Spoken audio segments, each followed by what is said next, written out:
and like tell them, yeah, we're communists, right? Like, and they're like, and it's like, yeah, you think the fucking capitalists are out here? You think the Proud Boys are out here giving out breakfast burritos on Sunday mornings? Oh my God, the communists! Oh, Yeah, you guys are like, evil, right? it's I'm the like, bro, the only you're ones living in a ever gonna capitalist help you were the society, communists. and you're Yeah. literally homeless. Yeah. Who's evil? Yeah. Right? Who's evil? I like what The people who took your house and put you in that fired you, situation. or the people who are out here every weekend and giving then you you're food. gonna trust those people saying the communists are bad? Yeah, like dude. who put you in that situation? Yeah, so that's that.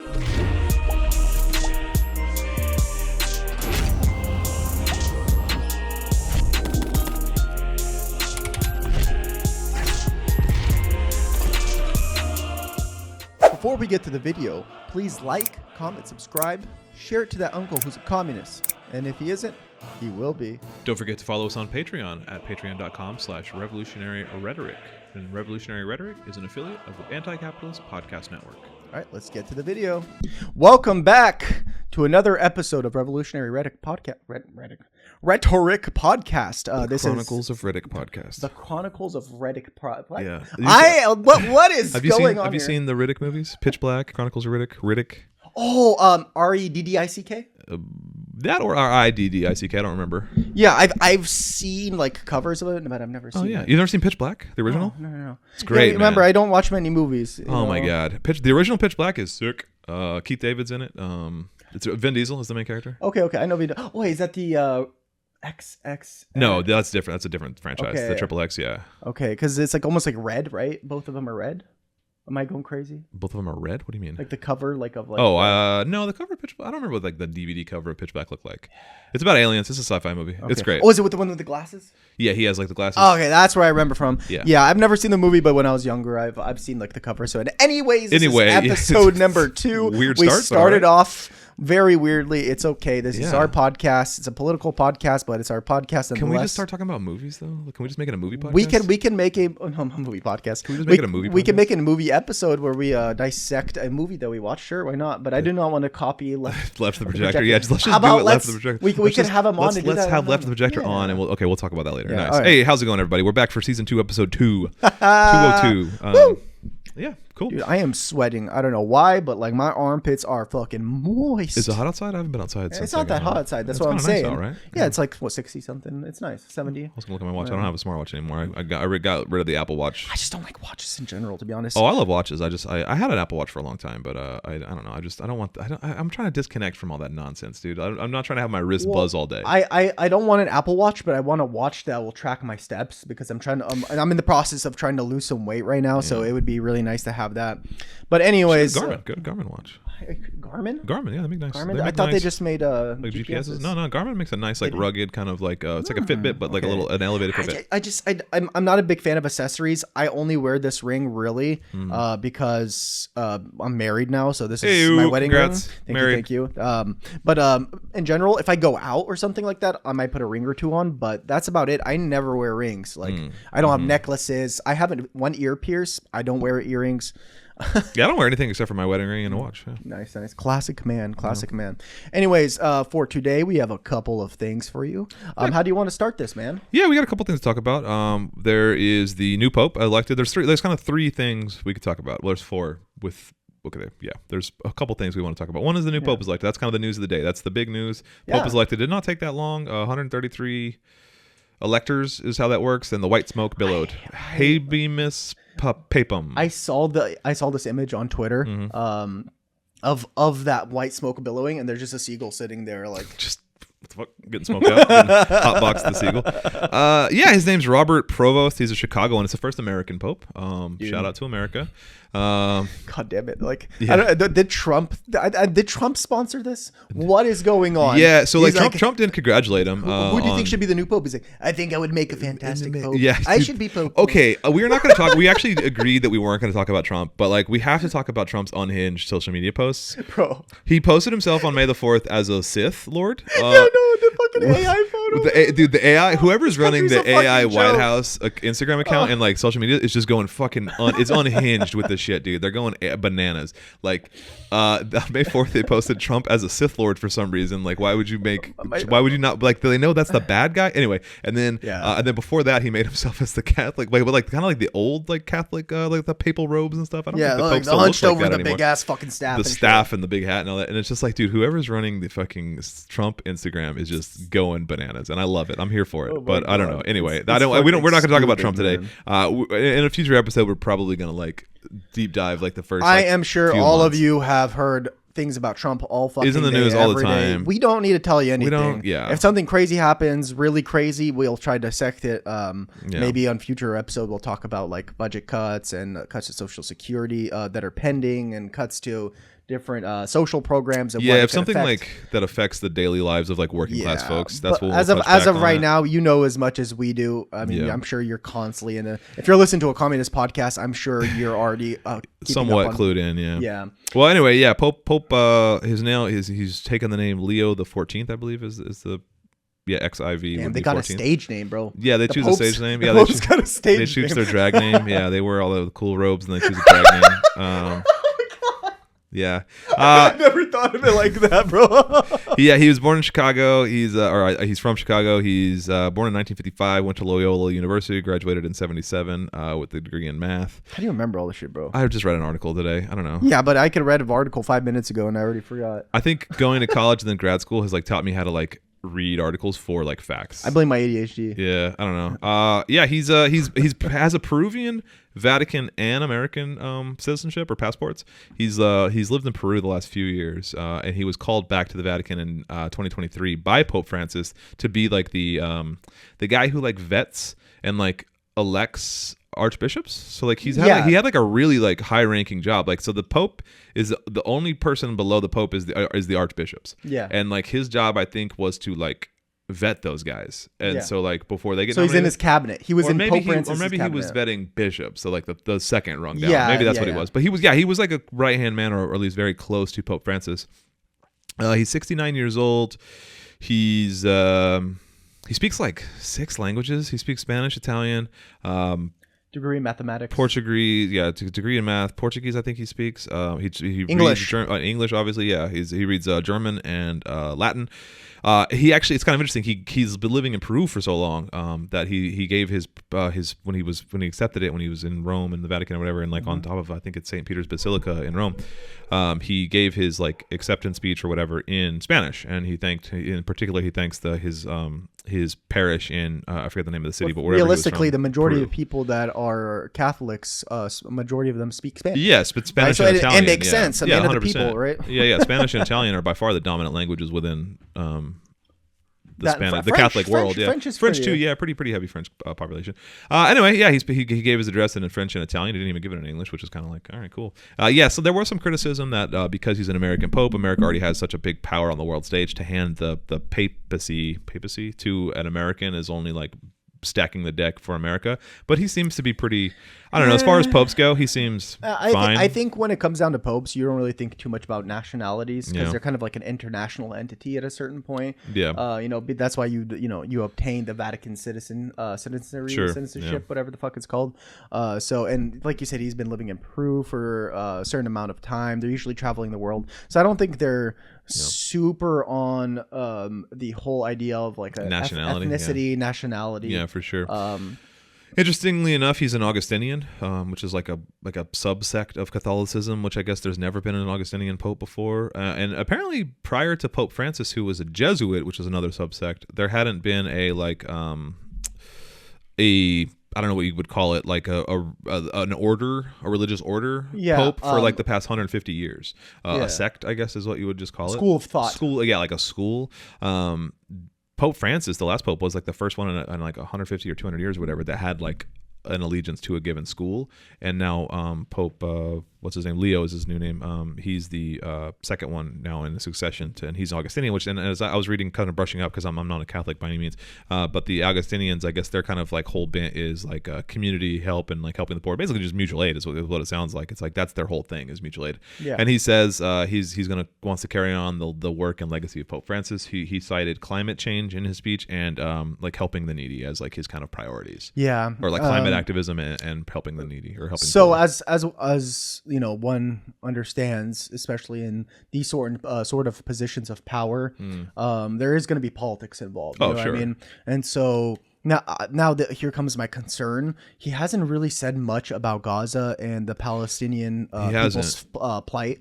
And so that doesn't necessarily mean that he is, you know, a fucking Zionist or he sides with the Israelis or that he is neutral. When you're in that high in positions of power, you kind of have to play your hand and not speak about things.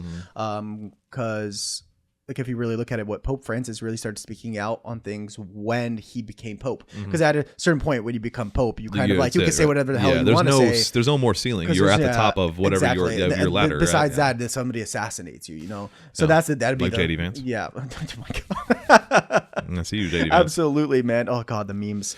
But that was pretty funny. And so there is hope that he might see something. And if he's close to Pope Francis, I'm sure he probably holds some very similar views. Yeah, by all accounts, it kind of seems like he's just your standard like liberal. I mean, like he's a religious, lived up grandpa, American grandpa. Yeah, he from what I've heard, I couldn't find too much about his views on like on Gaza. Although the Catholic, the Archdiocese of Gaza, which is a thing that exists, there's about 1,000 Catholics in Gaza, and so like the highest ranking Catholic in Gaza, I guess, called out and was like, you know, congratulating him or whatever, and then also asking him for like you know aid and from what I've read and stuff. Pope Francis was calling actually that individual every single night. Oh yeah.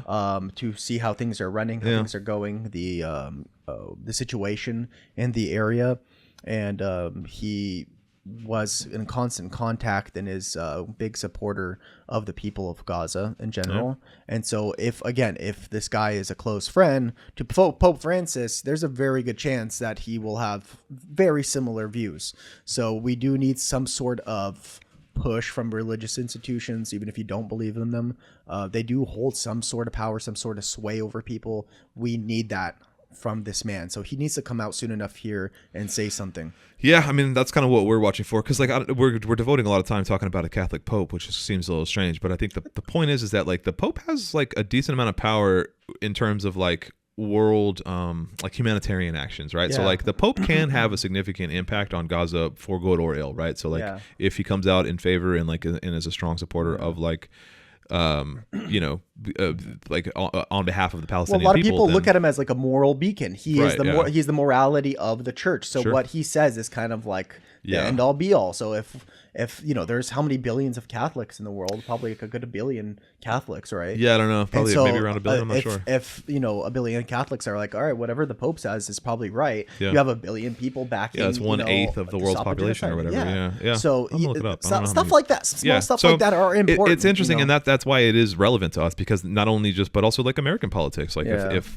Trump meets with the Pope, which I assume he will in the coming, you know, weeks or months, because it's, you know, the new Pope and he's going to make his rounds and do his handshake tour with everybody. Like if the Pope publicly admonishes Trump, then that like has sway on like the American voters and the American electorate, or at least it could. So it is relevant to kind of modern political discourse who the Pope is and what their beliefs are. Also, a good thing to hear was Fox News apparently like already bashing the guy as a fucking Marxist. I don't think it was Fox News in particular. It was Laura Loomer, who's just a fucking right-wing conspiracy theorist, but she is like involved in like White House politics.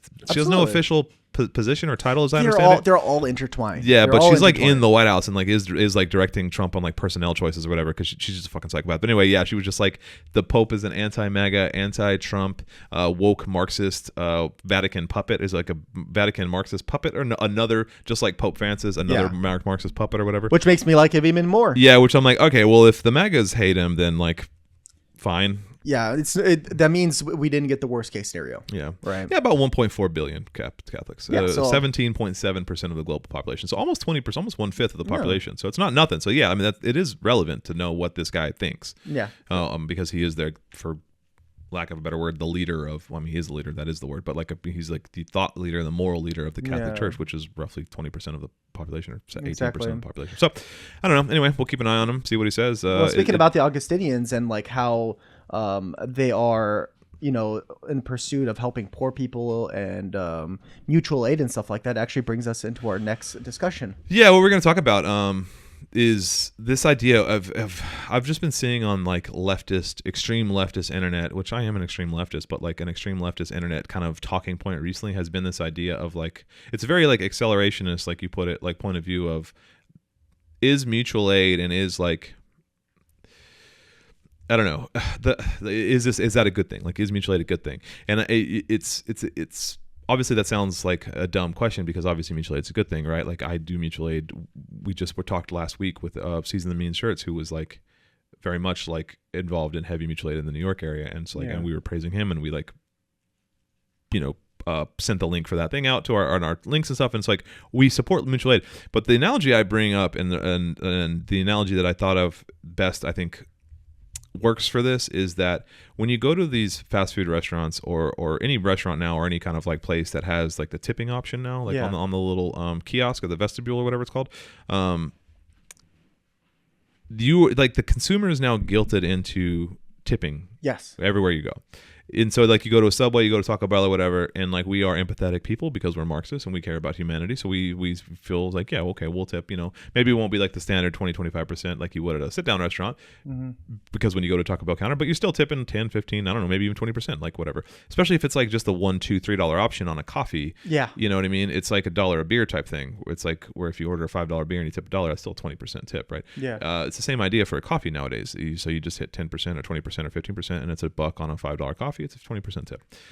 Well, this is like the most genius move ever to add these to every business from a capitalist perspective, because it essentially subsidizes the wages of the employees. The consumers are subsidizing the wages for the employers. The employers no longer have to pay their employees a living wage. They don't have to give them a raise ever, because they can say, well, hey, look, we're tipping them. They get paid out in tips. They make a ton of money. They make, you know, their upper limits of their salary is in theory limitless, because they make tips, right? Well, meanwhile they're making $7.25 an hour or whatever the federal minimum wage. If you're in a state that has that as the like Alabama or Georgia or whatever, which still has the federal minimum wage as the minimum wage, we in Washington, our minimum wage is like $17 or $16.75 or something. So that's the state minimum wage. But say you live in a state like Alabama, where the federal minimum wage, and I'm using Alabama as an example, I'm not 100% sure, but I think it is $7.25. Yes. They can use that to say, well, look, we don't have to pay them a living wage. It doesn't matter if nobody on $7.25 can afford an apartment, because they make tips, so they'll be fine. So essentially, we as the consumers are subsidizing their wages on behalf of the employers. So the employers will never learn their lesson that they have to pay them more. There will never be an outcry from the employees, because for what it's worth, they're making, you know, they are making $10 an hour or whatever on tips, depending. So like they think they're making good enough money. The employers never hear peep from the people, and then the consumers, we feel too bad to not tip, so we're not going to not tip. So they've got us by the short and curlies, right? Like they've completely got us. Yes. And so the analogy I want to bring it back to is not then mutual aid the same system, whereas instead of a capitalist private interest and a consumer and an employee, it is the mutual aid activist subsidizing food and rent and, you know, mutual aid or harm reduction supplies and stuff like that on behalf of the government, right? We are doing the government's job, so the government is never going to learn their lesson. Well, there is like, for example, there is or is that a false equivalency? Maybe I'm off base here. No.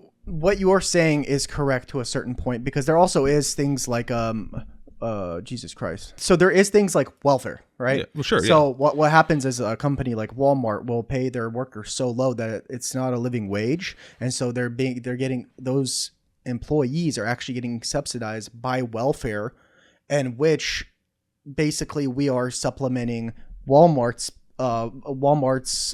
vast amount of increase of profits, right? Sure. So instead of Walmart taking a budget cut, or not a budget cut, but like a profit cut, and actually paying their workers a fair share, what they're doing is they're moving that burden onto the regular citizens that are paying taxes, which are then helping these people who need welfare to pay these people, right? So it's the same type of idea, but instead of using the government, what they're doing is like, we're going to go directly to the person, and it's going to be a volunteer thing, right? And we're going to make them do it because everybody hates paying taxes, but they want a tip because they feel bad, and because that is the tipping culture in America. Is that system, right? You have to tip. Like, if you don't tip, you're a piece of shit. Yeah, if you don't tip, they make $3 an hour or whatever. Exactly. And so when you're servers sitting, do, not like I think like delivery drivers and cashiers still make minimum wage. Exactly. But that minimum wage hasn't risen, but the profits have, right? So they're like, okay, by an insane amount.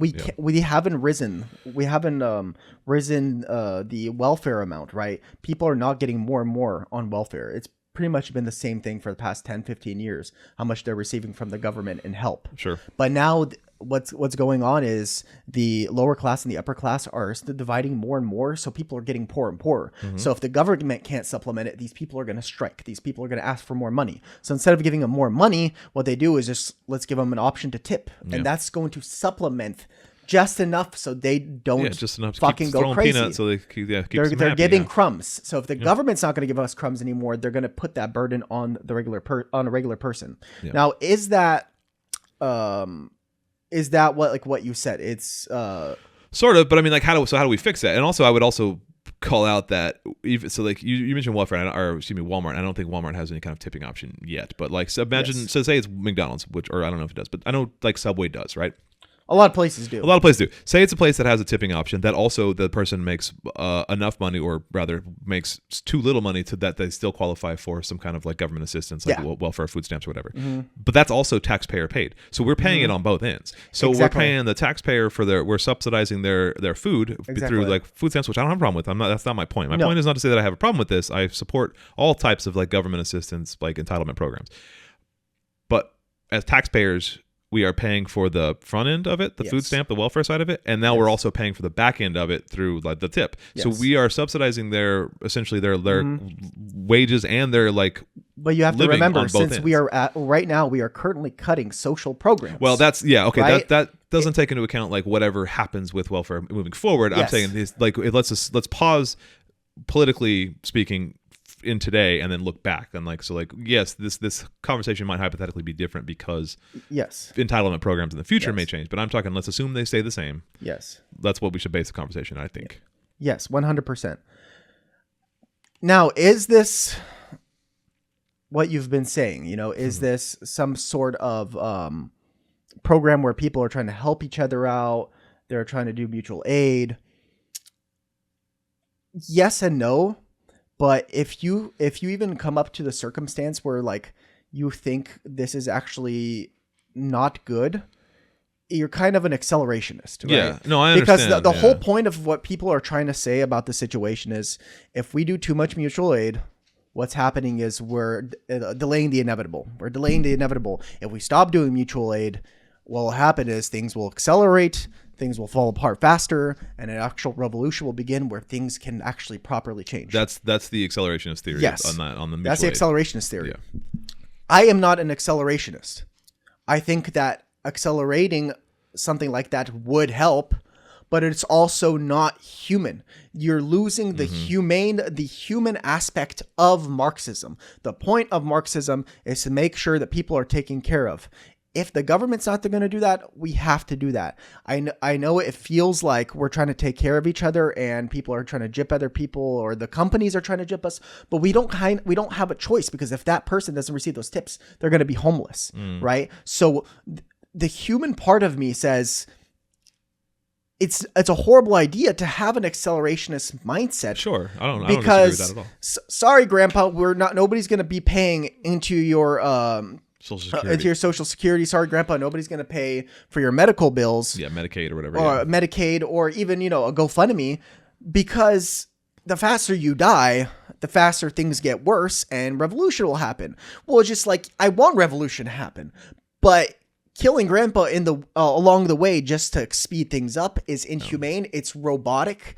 It kind of destroys the whole idea behind a Marxist thought of helping each other. And ultimately, that is a disadvantage in this eternal struggle of good versus evil of Marxism versus fascism is kind of the natural disadvantage that Marxists have, is because fascists will sacrifice their grandpa no problem, Exactly. and we won't, and so we're always at a slight like ethical disadvantage because of that, right? Yes, because we have Because we have ethics and morals. Yeah, so Morals, it's just morals. morals. Morals. Was that a mushroom? A morale or something? There's a Oh mushroom. yeah, type. moral. A morale. Morale. Yeah. Well, so like here's another like thing to think about too, and this is just for the people listening at home. I want to make this clear that I am not advocating that people stop doing mutual aid. I support mutual aid, but and I don't want to come off as an accelerationist, but like think of it in this terms of, if the mutual aid orgs win, let's say, like let's use that term win, like if mutual aid is so successful that they can like help the unhoused community in your local area, if they can provide rental assistance or food or harm reduction or all of these supplies, and if they essentially do what their goal is, right, which many of them are coasting, and many of them are struggling because it's not easy running a mutual aid place.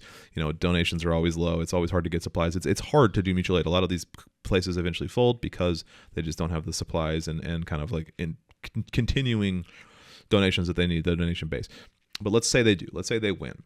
That is training the American government that they don't have to care for their unhoused population, because some group will come along and do it, because like that is a very accelerationist ideal where like, Yes. yeah, if that's the thing, is like that's what it comes to, that ethical like rock and a hard place, is like where we can't not do it, but we can't afford to do it. Absolutely. So like, what do we do? Well, here's the thing. Accelerationism is going to happen whether we like it or not, and that is through a capitalist society. Well, that's true too. We do not want to push the envelope faster than it actually has to be, because there's two reasons. One, as society, a capitalist, at the very end, as like Marx says, at the very end of a capitalist society, the government, these corporations will start eating themselves, right? The time will come, it will happen. Mm-hmm. We're at this point where things are not going to get less cheaper. Our wages are not going to go up. It will already happen. Forcing it to happen 2 years earlier is unethical, because it's fucked up on a human perspective, right? Eventually people will run out of money for mutual aid. So it will happen whether we like it or not. Yeah. Right? Cutting that short is kind of a little weird to me, right?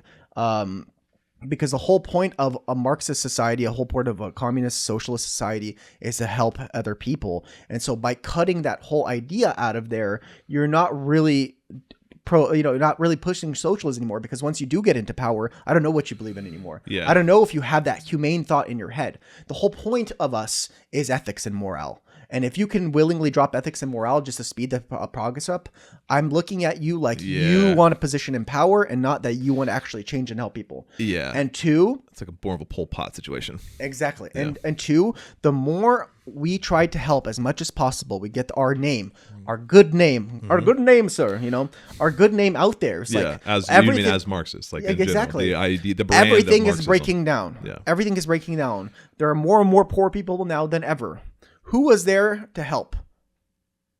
The Marxists were helped. The socialists, and the I will say there anarchists. is anecdotal and historical evidence of this. Yes, the Black the Panther Panthers. Party. I was about to say Yeah, that. that's you're describing the Black Panther Party. Exactly. The people loved the Black Panther Party that is because they were exactly there in why. their community with schools, with breakfast programs, with free clinics and stuff, and they had such an organized infrastructure within their cities. Exactly. So, and it's like, yes, shit is going to collapse. But like when it does collapse, it will collapse eventually. And when it does collapse, who are people going to trust? The people that have been working day and night to make sure that their daughter has food in their mouth, that they have a home over their, whatever. They're going to trust the people that were there at their lowest low. And when a revolution happens or there's a civil war or something, we're going to have more people on our side. We cannot fight a revolution. We cannot fight against a capitalist government, or when anarchy breaks down, we have fascist leaders. We're not going to be able to fight those people without no numbers. Yeah, without the will of the people. Right? Exactly. Yeah. So if you don't have the will of the people, even when the revolution does happen, even when that accelerationism does happen, we don't have the people or the means to back it. Yeah, you're just some internet guy or whatever. Exactly. Who no one knows or trusts, or who has said some suspect things. They're thinking almost like in a capitalistic mindset, is like, if we do this faster, we're going to make short-term profits. We have to play the long goal, right? We have to play the long goal, and that's what capitalism does. It's about short-term profits at the expense of whatever. Yeah, at the expense of the long-term. At the expense of vision, the long-term vision. Sure. If you flip that around and do that in a communist accelerationist style, you are losing the actual vision, the future vision, the long-term vision, right? Yeah, infinite growth in a finite world. Exactly. That idea of like it has to grow infinitely. It can never, because once you stop growing, or you start sinking in capitalism, right? So your business has to always grow year over year after year. So it requires infinite growth in a world of limitless and limited resources. Yeah, and you could flip that on the other side with accelerationism. Is you want like accelerated destruction when you haven't had time to organize when it does happen. Yeah.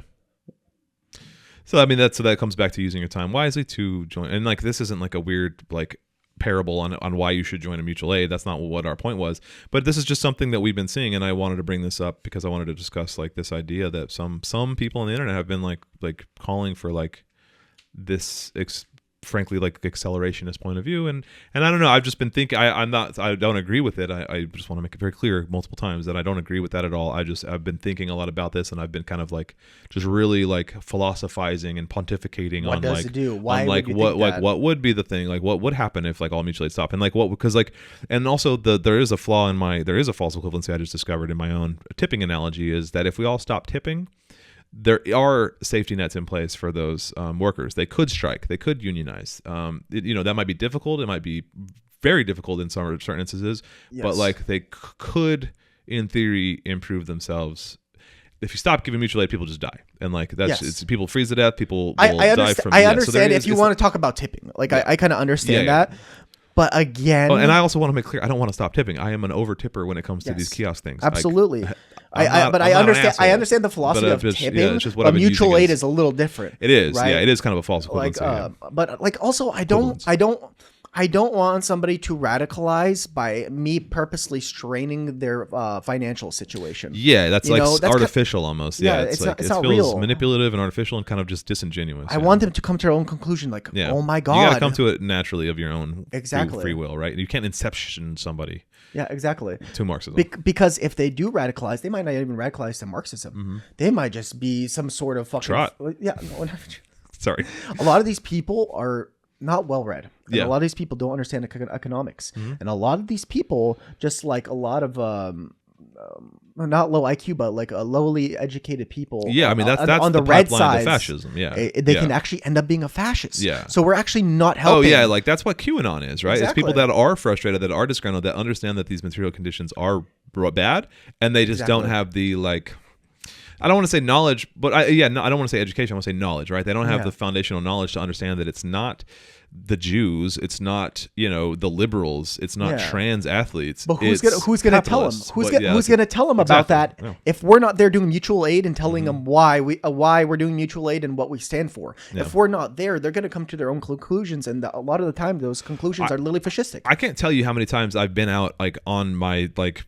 In the park I volunteer at for the mutual aid, and like are talking to these folks, talking to unhoused people in the community that are like right-wing Trump people, or like are very like not fascistic totally, but like very like borderline, have some pretty problematic views, and like tell them, we're communists, right? Like, and they're like, oh my God, and it's like, you think the fucking capitalists are out here? You think the Proud Boys are out here giving out breakfast burritos on Sunday mornings? Oh my God, the communists! You guys are evil, right? I'm like, bro, the only ones ever going to help you are the communists, and you're literally homeless. Yeah, who's evil, right? Who's evil? The people who took your house and fired you, or the people who are out here every weekend giving you food. And then you're going to trust those people saying the communists are bad? Yeah, like, who put you in that situation? Yeah, so that's your point. Is like, let me tell you, it's all about building that communal relationships, and that's why we advocate for mutual aid and getting involved in your community and getting to know these people in your community, is because like that is what it takes. Just that network of like communication and relationships, but just spread across with the country, the world. So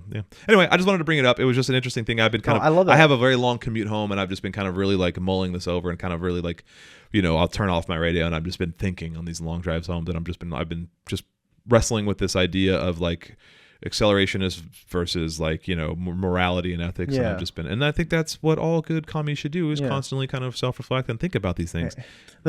Here, let me put the very last perspective that Mm-hmm. somebody might understand if they don't understand economics or they don't understand political theory. When you build a house Mm-hmm. and you're like, listen, man, we got to get this house built as fast as we possibly can. So what do? You cut corners. Wow, your house is built 2 to 3 months faster. Congratulations, you're now living in your house 3 months prior. 3, 4, 5 years down the line, the house collapsed because it wasn't up to code, right? So what you did was, If you've just been a little patient, if you were just a little bit more patient, you would have stability.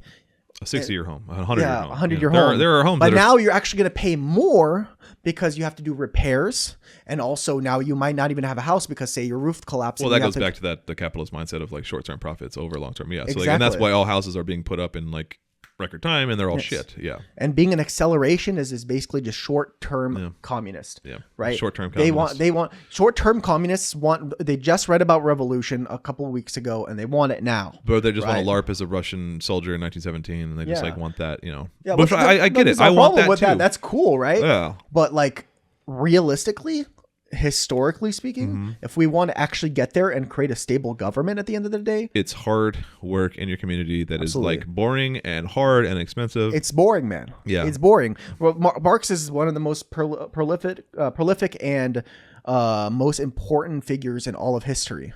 You open a Karl Marx book, you're like, Dude. fuck, what is this? Yeah. Well, the word we used last time was verbose, dude. Like the way Marx writes is just a slog. And yeah, he's a boring. It's just economic theory, but it is incredibly important. It's incredibly valuable. Wait, read it again. Read it again, and then again. Read it again. And then read Engels' book. Yeah, and then read Engels' book, and then read maybe some Mao. listen to a podcast from a prominent leftist talking about what Marx was saying, and then you start connecting the dots, right? Don't just immediately just right. It's like no. That book you just threw there because too many big words for you, Mister. That book right there is literally the future of the planet. Yeah, right. Or at least it's Hopefully. the possible future, the only successful future. Right? Yes, because if we don't have that future, there will be no planet. There will be no planet. Right. Yeah.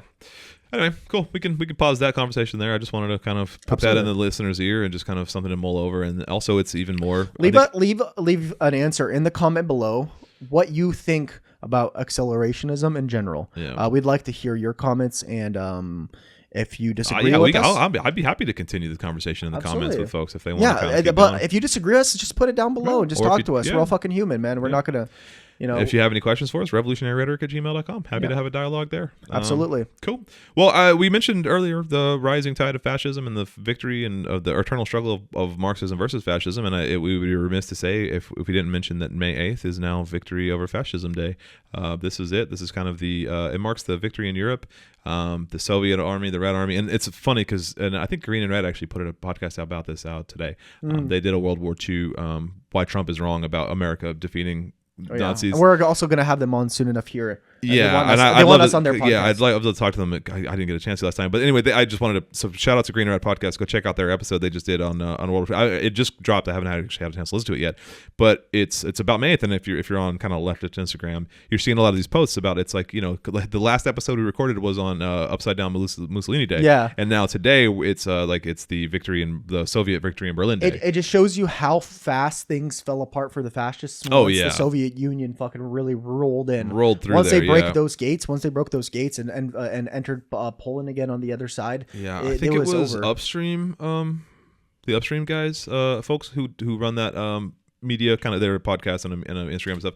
They did a pretty cool post. I think it was Upstream. Maybe I'm not. Anyway, they did a really cool post about debunking like all of these Red Army myths, like the whole like wave after wave tactic and the whole like just I don't know. There's just a lot of myths and like it's about like it's the whole like North Korea, like you can only have the Kim Jong-un haircut or whatever. It's like just schoolyard myths about the Red Army get perpetuated. And as a literal like history teacher and like an amateur historian, like it's frustrating because like that's kind of like more of my wheelhouse is like 20th century like European wars, and I just that's just what I know a lot about, and it's just like crazy how the problem with a lot of that is like kids are like somebody will say that somebody will state that and they're like that's a fact, and then you'll be like no it's not, and like you're just lying, right? And it's just like hold up, let me open my encyclopedia and then like just or my fucking history book and just wrote. It's like no dude, man, just go read about it. Don't just like listen to what some fucker says on this podcast or that podcast or this seminar. Go read an actual history book. If you don't want to read, if you want to listen, dude, I cannot recommend enough. And his politics are a little questionable. Dan Carlin, he's a orator, a podcast. He's like a host. He has a couple of really popular podcasts. He's like an old school. He's like one of the original podcasters. He's been doing this podcast called Hardcore History for like 20 years or something.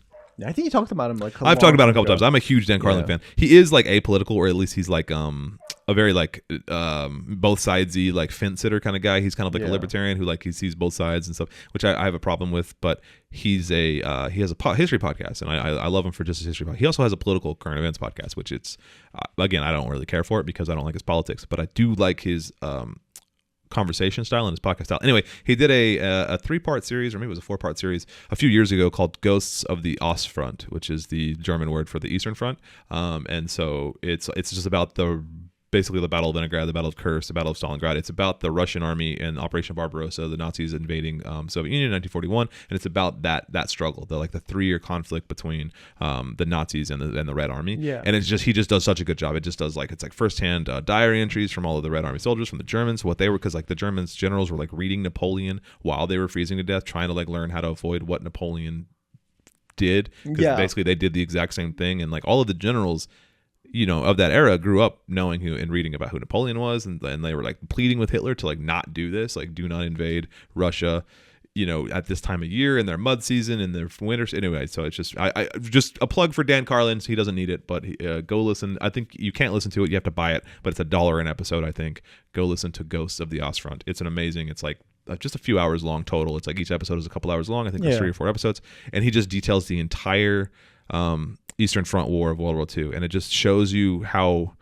and the point and reason I'm rambling on about Dan Carlin is because it's like it shows you how momentous that war was, and how like how almost inconsequential the Western Front was to the defeat of the Nazi Third Reich. Like it was the Soviet Red Army that defeated the Nazis. That's that Western propaganda. They try to exaggerate what they did compared to like what the Soviets did. And like I like to point out all the time is like how many people from the Soviet Union died fighting that war. Yeah. Right? It was like American soldiers, it was like 500,000. 418,000 or something like that. Yeah, a little less than 500,000. Yeah. When you're talking about like the civilians and the USSR soldiers and everything, it was like 20-something million. Yeah. I think estimates are between like 15 40 and 20 times. million, Like people talk about like World War II veterans. Imagine if you had World War II veterans, but 40 times as many World War II veterans. And that country at that time, the USSR, had about half the population. Yeah. So we're talking about 80 times more veterans that are killed. Yeah. Right? 80 times more soldiers.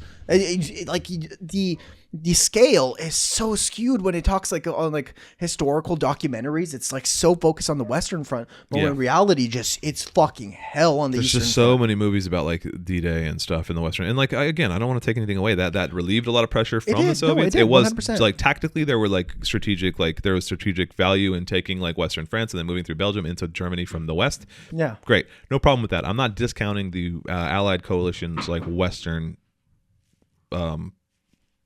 activities, but what won World War II was the Red Army's sacrifice and the Red Army's battles. And there's an interesting kind of fact or statistic is that if you were to take any one of those Eastern Front battles, the Siege of Leningrad, the Battle of Stalingrad, the Battle of Kursk, any one of these large Eastern Front battles, if you were to take any one of those battles in isolation, just that battle alone is the world's largest conflict in human history. Like the Battle of Stalingrad is the largest conflict in human history. People? Yeah, with 1+ million dead. Dude, it's just massive. Like just that one battle. If that were just a singular battle in a vacuum, that would be the largest conflict in human history. Yeah, and that was one battle of one campaign of a 3-year struggle. It's crazy. It's just the scale of just fighting on the Eastern Front is just insane, and truly the Nazis would have just steamrolled the world had it not been for the Red Army. And just to not acknowledge that is just a huge disservice to just history and just truth in general. And like they would turn around and be like, oh well, those people, they were forced. Stalin forced them to go fight. I'm like, you think they forced that many people to go fight? I'm like, no, man. Like those people were the vast majority of those Red Army soldiers were dedicated to the cause. They were They're ready well-trained. to die. Yeah, there's all these myths about that they were like untrained or they didn't have weapons, and like sure there were some shortages like in Soviet Russia, but that was largely due to the Operation like I don't want to move into history teacher mode, but basically there were a lot of problems early on, but then they immediately rectified that, and like the Russian like kind of upper military immediately recognized what their leadership problems were, removed things around, and that's when Georgy Zhukov took over and like was an amazing tactical general, and like the Russian Red Army was like an advanced, tactically sound, like well functioning military. It was just really brutal combat with against an incredibly dedicated and determined and also efficient army, the Nazis. Like it was just, but they also had like this new tactic that hasn't really been used. Yeah. With big blitzkrieg, like nobody knew how to counter that. So it for the first year or so, it caused devastation. But once they kind of understood what the tactics were, they fought back. They realized like, okay, like they're gonna do this again. We have to adjust it. We are gonna expect them to do this. We're gonna adjust it because of what happened. Exactly. Before. Yeah. And then that was the Battle of Stalingrad. They were attacked. They were pushed back to Stalingrad, but then the Red Army like encircled and totally like cut off and like just tactically like pincer maneuvered the German Sixth Army and like took like 100,000 prisoners or something. And it's just like 100,000. Yeah, prisoners. like the Red Army isn't some like bumbling army. Like they were like good. Like I don't know. I hate this misinformation about like just the wave after wave of like conscripts that didn't want to be there. It's like no. It's not really how that went down. It's just like these were just large scale battles, and it is what it is. I don't know. Anyway, happy May 8th, happy Victory in Europe Day. I'll take any chance to celebrate the downfall of Nazis. Well, what else we had to talk about? We were talking about India and Pakistan. We were talking about India and Pakistan a little bit. There might be World War III starting in India and Pakistan. Yes. Have you read World War Z? Have I read it? Yeah. No. Have you seen it? Are you familiar with? I like the zombie movie. Yeah, well, it's based on a book. Yeah, that's like our beloved book. I think although Max Brooks might. Was that with Brad Pitt? Right. Yeah. Okay. I saw that a while ago. I don't remember too much. Okay, listen.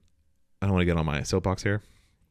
Again, I don't want to do any more lecturing or yelling. I feel like I'm already losing my voice. But that book is truly beautiful and like a magnificent book. And that movie is basically like it kept the title, and that's all it kept. Yeah, it didn't keep anything from the book. Okay. The book is a really cool, this really cool story of this guy traveling the world interviewing survivors from a zombie war like 20 years ago. And so it's this really cool, like people reflect. He's sitting down, he's having tea with people, and he's reflecting on, and it's like a transcript of all of these different interviews from all over the world. And he never has any lines, or it's only like dialogue of like his questions that he's asking. You're basically reading interviews, and that's how the book is written. And it's like it paints this really beautiful story of all these harrowing people, and like how this person was a kid then, but now they're like maybe 30 years old, they were 10 then, and it's like how they survived Chicago, or how they survived like Paris, or how they survived St. Petersburg or whatever, right? And it's just these really cool individual stories, and they just cut all that for the movie, and they turn it into a generic action movie. The point of that is that during World War Z, India and Pakistan are the first countries to fire nukes at each other, so they use like the chaos and the ensuing and that's where like shit goes down. And like so like a lot of the problems that ensued in like the what do you call it, when it's the fallout, there's like the nuclear waste, I don't know what it is. The nuclear fallout, yes. But also like there's the whatever, like all the problems that come with that is radioactive zones and stuff like India that. and Pakistan were the ones. I don't know why I brought that up, but it's just I've been reading these reports, and I've been reading this news about India and Pakistan, and I'm like, oh yeah, I've seen this before in World War Z. That's where it first broke out, and that was like, oh, everyone always assumed it would be like Russia and America or China or North Korea and whatever, and it's like no, and actually it happened in India and Pakistan because we weren't really keeping an eye on India and Pakistan. Nobody really is, and it's quite a problem because India itself, with Modi in charge, is like a Hindu nationalist fascistic regime. Yeah. They haven't done. They I don't know if you've kept up, or if anybody of you guys have kept up much with what's going on in India, but there's been a lot of hate crimes going on against Muslims in India. There'll be a Muslim boy caught with his Hindu girlfriend, and they'll like literally like stone him to death. I've been reading they've been basically deporting, like we were doing here. They've been deporting Muslims into Pakistan, Bangladesh, wherever, they've been deporting them. A lot of hate against Muslim Congress people over there. And so basically what's happening is Modi is basically becoming a kind of like a hidden Indian Trump. Yeah. And I think they're finally got their eye fixed on pushing and doing an actual expansionist conquest. And a lot of people don't know, but there's with Kashmir and was it Jammu? Yeah, I'm not 100%. There's the Kashmir region, but I don't know what the other name. From what I understand, there's been a conflict going on for like 70 years. I remember back in high school, it was like 2011, 2012. There was some firing of.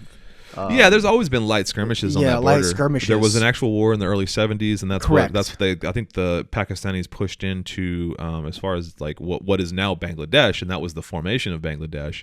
But I mean, and like we would be once again, I mean, use the word remiss. We would be remiss to mention that this is all the fault of the British. Like this comes from the British partition of India in 1947, and like when they just went in there, carved it up with no real kind of like. Well, they did the same thing in the Middle East. I mean, they did. Yeah, the Balfour Declaration. I mean, I mean, this is something that England has done, or Britain, absolutely, and it's on purpose, man. It's on purpose. It's Yeah. to create lack of stability, because when there's lack of stability, they take advantage and they still steal their resources without you can go in and without take the physically stuff. administering the fucking region. Yeah, that's what we've right? done with South Put in America, with puppet Asia. dictators. Yeah, it's basically another form of It's the playbook, colonialism.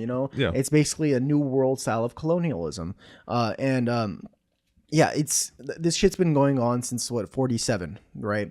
But it seems to have like escalated a little bit. Yeah. It seems to have like there's actual missile strikes going back and forth. Like a Planes couple being shot dozen down. people were just killed. No, they I think what was it? They claimed that they shot down 5 jets recently, Yes. and like That's the actually claim. it's escalated. They claim, I don't know how much I buy into 5 jets would be. My wife was so concerned. She's like, "Oh my God, World War's about to start." I'm like, "Listen, until there's boots on the ground, it's like this is gonna happen all over the world." I mean, like, listen, right now in the past like 15, 20 years, it's been relatively peaceful, right? Yes. If you go to the 90s, there was multiple genocides happening at the same time. Whether it be in Uganda or was it Rwanda, Bosnia. I mean, the Kosovo and Albania and Serbia conflict.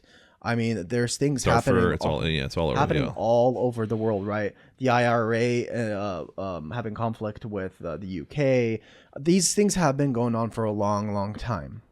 However, what is scary is that India and Pakistan are both nuclear weapons, nuclearly armed, per se, and both of these countries have and them, it's not like it's a country like India or Pakistan where they're like completely stable, socially stable, and then they're just flexing their guns. The problem is when you have a government and a society like Modi has been setting up, they have been ramping up anti-Islamic hatred and anti-Pakistani hatred, right? And so they're using that energy to like have support of actually invading, right? So there could be a possible boots on the ground for the first time invasion in a long time, and God knows if there's going to be nukes. I doubt there's going to be nukes. Once there's nukes used, I mean, like this is practically the end of the world at a certain point. Like that'd be stupid, even from a militarist perspective. If you use nukes on the place, you can go and take the place because it's unusable. Yeah, you can't. That's like the. I don't it's supposed to be a deterrent. Yeah, I don't want to use the word Lebensraum, but like that idea of like taking over their land for their resources, right? You can't do that if you nuke it, right? Well, but that's exactly what Modi wants. He wants to take Kashmir for resources. Exactly. It's why Russia's not going to nuke Ukraine, right? Because that would defeat the whole purpose. But I will argue that to your point of like it not being World War III, I don't know. I just like. There's quite a possibility. But it's not out of the realm. Let's not push because my history class right now that I teach, we're in the middle of World War II, and I've been brushing up and I've been reading and I've been like revisiting all of this stuff, and I was like looking at like Japan's invasion of Manchuria and Japan's invasion of China in 1937, and then Germany's invasion of Poland in 1939, and it's like each of these things kind of happened. And like the what was going on in Italy, they were all independent of each other. They were in a vacuum, right? And there was just kind of it was the overall sentiment. The interwar period led to a lot of resentment, and that's like kind of that rise of fascism and this rise of like extreme militarism and nationalism. But ultimately, each one of those events that we would call the Second World War happened independently of one another. And that's kind of what we're seeing now. You have Russia invading Ukraine, you have Pakistan and India fighting, and you just have all of these different things. And if you take a step back and you look historically, you're like, oh, there are patterns here. Like I've seen this Absolutely. before. Yeah. But honestly, those patterns have been there throughout humankind, right? Yeah. We're just a lot more globally connected now, where we're hyper aware.